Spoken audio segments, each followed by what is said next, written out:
Well, Caitlin Clark, as always, is the story of the day. And today she is going what we like to refer to when a 22-year-old rookie steps onto the legendary sun-scorched asphalt of the Indianapolis Motor Speedway.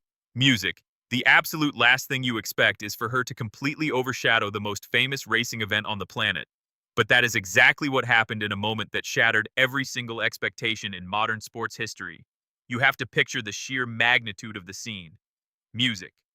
Over 3,000 hardcore adrenaline-fueled racing fans had packed themselves into the massive grandstands, music completely surrounding the iconic Brickyard, waiting for the deafening roar of highly tuned engines. Music. But instead of cheering for the legendary drivers who had spent their entire lives mastering the track, this massive ocean of humanity erupted into an absolutely deafening, ground-shaking roar just to catch a passing glimpse of Caitlin Clark stepping out of the official pace car as the Grand Marshal of the Indy 500. She didn't just look like a basketball player making a polite celebrity cameo. She looked like an absolute global icon holding court in her newly conquered kingdom. The footage of her standing in the back of the convertible, waving to the massive sea of screaming fans, went mega viral in a matter of minutes, completely taking over social media algorithms, dominating trending topics, and hijacking the broadcasts of major sports networks across the globe. She looked entirely in her element, smiling brightly for the endless barrage of flashing cameras and shaking hands with racing legends as if she had been navigating this extreme level of global superstardom for decades. Music.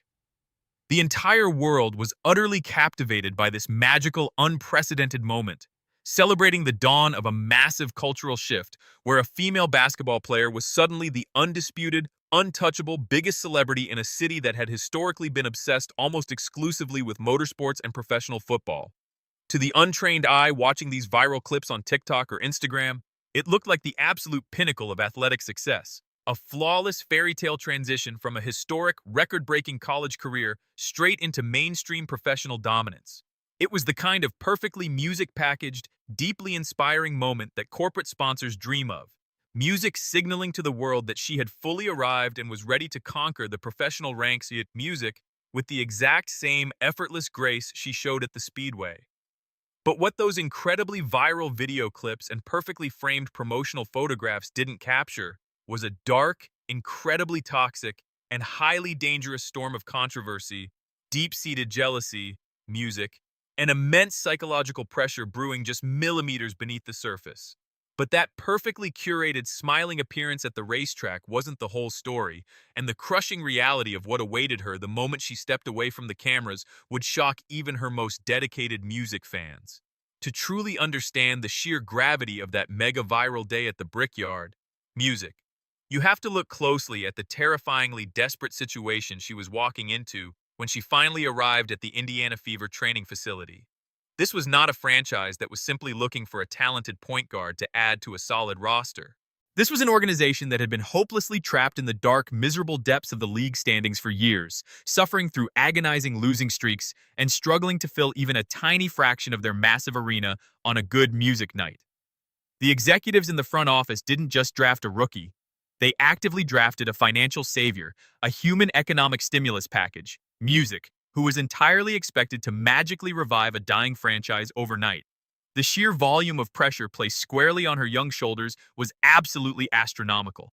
With secondary market ticket prices skyrocketing by over 300% and official team merchandise completely selling out in a matter of hours before she had even played a single second of professional basketball, she wasn't just expected to run the offense and score points. She was essentially tasked with being the smiling, unbothered, perfect face of an entire cultural movement, constantly shaking hands with wealthy sponsors, appearing at massive corporate events like the Indy 500, and literally carrying the financial weight of the entire league on her back. Businesses all across downtown Indianapolis were suddenly making millions of dollars in unexpected revenue solely because she existed, creating a phenomenon economists actually dubbed Clarkonomics, which only added to the terrifying weight of expectation. But while the executives, the television networks, and the team owners were busy popping champagne and counting their newly minted millions behind closed doors, a deeply uncomfortable and highly volatile resentment was quietly boiling over among the professional players, music, who had been grinding away in the shadows for years. And the truth about that hidden resentment was fundamentally rooted in a shocking, incredibly polarizing financial reality that the league desperately tried to keep completely quiet while the national cameras were rolling. While Caitlyn was busy shaking hands with racing royalty and securing a mind-blowing, industry-shattering $28 million signature shoe deal with Nike, alongside massive multi-million-dollar corporate partnerships with giants like Gatorade and State Farm, her actual WNBA rookie salary was a shockingly low $76,000. For decades, Music, the hardened veterans of the WNBA, had been fighting tooth and nail against executives for better pay, basic travel benefits, and just a tiny shred of mainstream media recognition, only to be constantly told that the money simply wasn't there and the market didn't care. Many of these women had been forced to spend their entire careers traveling to dangerous overseas territories in places like Russia and Turkey during their off seasons just to make a livable wage, risking their safety just to play the game they loved. Then, completely out of nowhere, this Music 22-year-old rookie arrives, and the entire financial landscape of the sport shifts overnight, bringing in massive television deals, sold-out arenas, music, and unprecedented corporate sponsorships that the veterans had begged for but never Music received. Instead of universally celebrating this massive influx of cash and global attention, a highly significant portion of the league viewed her unprecedented Music rapid success with deep unspoken suspicion and outright bitter jealousy. They watched her get paraded around the Indy 500 like absolute royalty, dominating Music every single sports headline, magazine cover, and television broadcast, while former MVP caliber veterans were still fighting just to get a local beat reporter to cover their games. Music. This massive financial and cultural divide created a wildly toxic atmosphere behind closed doors, completely transforming the basketball court from a place of competition into a highly dangerous proving ground where the veterans quietly decided Music they were going to test this new golden child by any means necessary. What happened next on the hardwood completely shattered the illusion of a welcoming sisterhood, exposing a brutal reality Music that left millions of new fans and seasoned sports commentators completely speechless. The hostile treatment didn't just stay confined to passive-aggressive comments in post-game press conferences or shady social media posts. It violently spilled over onto the court in ways that clearly crossed the line from competitive basketball into targeted physical harassment. Opposing teams weren't just playing tough physical defense against Music. They were actively targeting her with vicious cheap shots, illegal blindsided screens, and outright physical assaults that routinely went completely ignored by the officiating crews who seemed too intimidated to blow the whistle. The absolute climax of this terrifying on-court bullying Music happened during a highly publicized matchup against the Chicago Sky when guard Kennedy Carter delivered a shocking, completely unprovoked blindside hip check that violently sent Caitlyn crashing to the hardwood before the ball was even put into play. Music. The referee standing merely feet away inexplicably called it a simple common foul. Music, a frankly ridiculous and dangerous decision that instantly ignited an absolute firestorm of massive outrage across social media, eventually forcing the embarrassed league office to retroactively upgrade it to a flagrant foul days later when the public pressure became too much to bear. But the physical damage was already done, and the terrifying, unspoken message from the league's most hardened veterans was sent loud and clear. They were absolutely not going to protect her. Music. And they were going to make her earn every single inch of her newfound stardom through pure, agonizing physical punishment. Legends of the NBA like LeBron James and Charles Barkley had to publicly Music step in, taking to national television broadcasts to openly blast the WNBA veterans for their incredibly petty, jealous, and Music physically dangerous behavior toward the exact player who was single-handedly making their entire league relevant and profitable. But even with basketball royalty demanding basic respect for her safety, the relentless physical beatdowns, Music, the scratched arms, the bruised ribs, and the sheer emotional exhaustion only continued to escalate as the grueling season dragged on. Music. But the physical assaults were only half the battle, because what the massive sports media networks did next was arguably even more damaging to her mental state. The massive television executives quickly realized that the intense controversy, the physical altercations, and the blatant jealousy surrounding her transition into the league was an absolute goldmine for their daily viewership ratings. They didn't just passively report on the outcomes of the games, they actively weaponized her name, manufacturing highly intense, deeply toxic debates, and intentionally pitting players against each other just to keep the viewers hooked and the highly profitable clicks rolling in.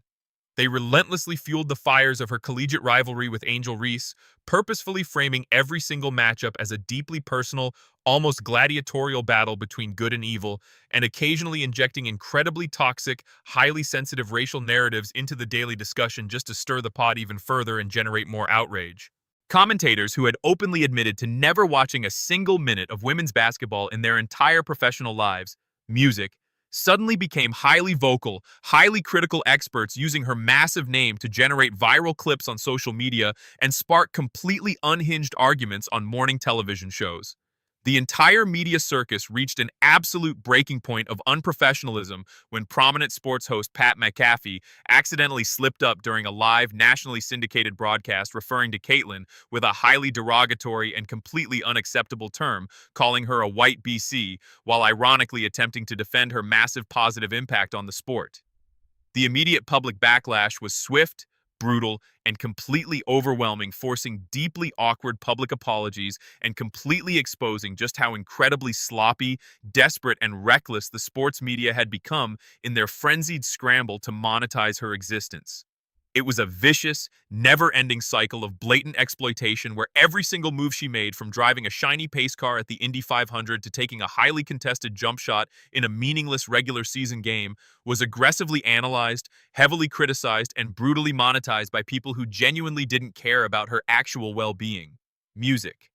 And while she was desperately trying to survive the relentless media circus and the physical beatdowns on the court, an even more shocking betrayal was quietly being orchestrated by the highest levels of the basketball establishment.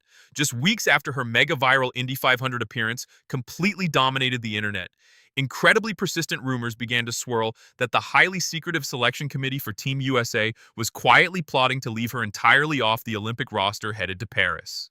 When the official final team was finally announced to the public, the entire global sports world was absolutely stunned to see that the most famous, most heavily viewed, and most financially profitable female music athlete on the face of the planet had been completely snubbed in favor of older, music significantly less culturally relevant veterans. The powerful committee weekly tried to justify this highly controversial, universally criticized decision by claiming to the press that she lacked necessary international experience, music, and that the prestigious roster was simply already too crowded with veteran talent to possibly make room for a rookie. But anonymous insiders quickly leaked the real, incredibly dark truth to the media. The established veteran players on the Olympic squad, music, simply did not want her there. Deeply fearing that the massive, uncontrollable media circus and intense global fan obsession surrounding her, music, would completely overshadow their own individual moments of glory on the world stage, they essentially chose to protect their own fragile egos over the golden, once-in-a-lifetime opportunity to completely explode the growth of the women's game on a massive international stage, heavily depriving the Paris Olympics of a guaranteed record-breaking ratings bonanza and leaving millions of fans absolutely outraged at the blatant, undeniable disrespect. It was a massive, highly public slap in the face from the traditional basketball establishment, a glaringly clear signal that no matter how many hundreds of millions of dollars she generated for the sport or how many incredibly viral moments she single-handedly created, the old guard still viewed her as a threatening outsider whom music desperately needed to be put in her place. Yet even as the establishment actively tried to push her down and minimize her global impact, music, an even more terrifying, highly unpredictable threat, was rapidly emerging from the very people who claimed to love her the most. The absolute darkest, most frightening side of this mega-viral fame by music began to rapidly reveal itself through the completely unhinged, deeply obsessive behavior of her own massive fan base, creating a highly dangerous, totally uncontrollable environment that she was completely powerless to stop. The exact same millions of people who wildly cheered for her at the Speedway were now actively tracking her flights, stalking her every move, waiting in massive hordes outside of private team hotels, ambushing her at random public appearances, and completely invading her basic privacy on a scale never before seen in the history of the league. The security situation became so incredibly severe early in the season that a massive, highly aggressive mob of fans actually cornered her and her terrified teammates in a public airport terminal in Dallas, shouting, shoving, and aggressively recording them in a highly volatile music. completely unacceptable confrontation that easily could have ended in a total physical disaster. This highly frightening, incredibly dangerous security breach ultimately forced Music, the deeply reluctant league executives who had stubbornly refused to spend money for decades, to finally cave in to massive public pressure and instantly implement a highly expensive league-wide charter flight program. Music fundamentally changing decades of cheap, outdated travel policies just to keep their one golden goose safe from the unpredictable, chaotic public. But even with the sudden luxury of private planes and beefed-up, heavily armed security teams following her every move, she still couldn't escape the relentless digital harassment. As her so-called superfans began aggressively attacking other WNBA players online, sending horrific, highly inappropriate threats and deeply offensive messages to anyone who dared to foul her hard or speak Music poorly of her in the press.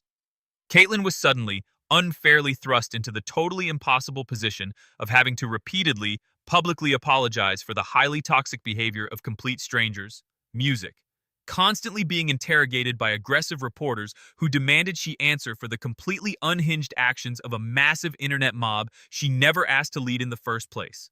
It was a crushing, completely suffocating reality where she was entirely damned if she spoke out against them, Music, and totally damned if she stayed silent, forever trapped in a relentless, unforgiving pressure cooker that was slowly but surely chipping away at her youthful spirit and love for the game. All of this unrelenting chaos naturally forces us to look much closer at the heavy, completely unspoken physical and psychological toll this unprecedented, explosive fame is taking on a young woman who simply wanted to play the game she loves. If you actually take the time to look closely at her recent press conferences, peering past the highly polished media training, the massive corporate logos, and the polite, forced smiles, you can easily see the deep, lingering exhaustion in her eyes